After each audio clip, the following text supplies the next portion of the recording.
시청자 여러분 안녕하십니까? 뉴스센터 13 시작합니다. 윤석열 대통령 당선인 뒤 오늘 종로구 통이동에 마련된 집무실에 첫 출근을 하고 본격적인 업무를 시작했습니다. 네, 인수위 추가 인선도 발표했는데요. 국회 취재기자 연결해서 자세한 내용 알아보겠습니다. 서혜림 기자.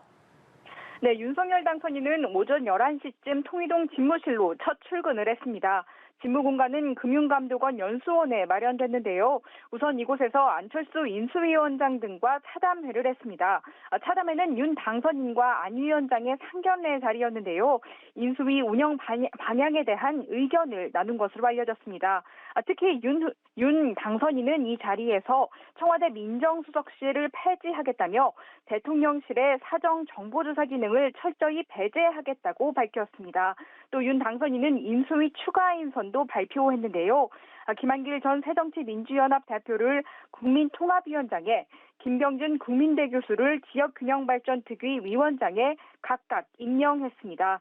윤 당선인은 인수위 구성을 속도감 있게 진행해야 한다며 가급적 이번 주 내에 인수위 구성을 마무리해서 주말까지 바로 인수 작업에 박차를 가할 수 있도록 부탁한다고 당부했습니다.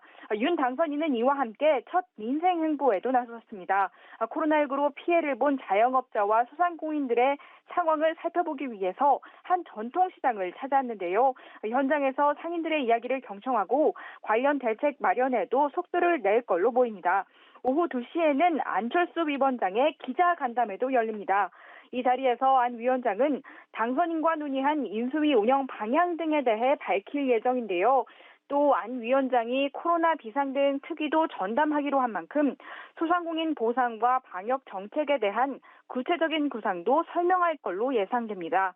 한편 내각 인선과 관련해서 김부겸 국무총리의 유임을 검토한다는 보도가 나왔는데요. 이에 대해 윤 당선인 측은 검토된 바가 없다며 새 총리는 새 정부 출범에 맞춰서 함께 일할 수 있도록 인선이 이루어질 것이라고 설명했습니다. 아울러 윤 당선인은 문재인 정부 내내 공석이던 청와대 특별감찰관을 임명해서 제도를 되살리는 방안을 추진할 예정입니다. 더불어민주당 소식도 알아보겠습니다. 민주당은 오늘 비상대책위원회 첫 회의를 열었죠? 네, 그렇습니다. 민주당은 어제 비대위 인선을 발표한 데 이어서 오늘 국회에서 첫 회의를 열었는데요. 모두 발언은 공동 비대위원장으로 임명된 박지현 위원장이 시작했습니다. 박 위원장은 N번방 사건을 파헤친 20대 활동가인데요. 민주당이 박 위원장에게 첫 발언권을 부여하면서 쇄신 의지를 강조한 걸로 보입니다. 박 위원장은 지난 5년간 국민과 지지자에게 내로남불이라고 불린 누적된 행태를 크게 기억해야 한다고 강조했습니다. 또 기득권 정치와 소통 불통의 모습뿐이었고 갈라치기를 종용하고 차별이 시대의 과제인 것처럼 쫓아가기 바빴다고도 지적했습니다. 아울러 권력형 성범죄와 관련해 피해자에 대한 최소한의 배려 없이 2차 가해를 하면서도 사과를 하지 않았다고도 지적했는데요. 그러면서 지방선거의 승리를 위해서 성폭력에 대한 무관용 원칙을 도입하고 청년과 여성의 공천을 확대하겠다고 강조했습니다. 윤호중 공동위원장 역시 뼈와 살을 가르는 마음으로 반성하고 분골쇄신하겠다며 변화를 약속했는데요.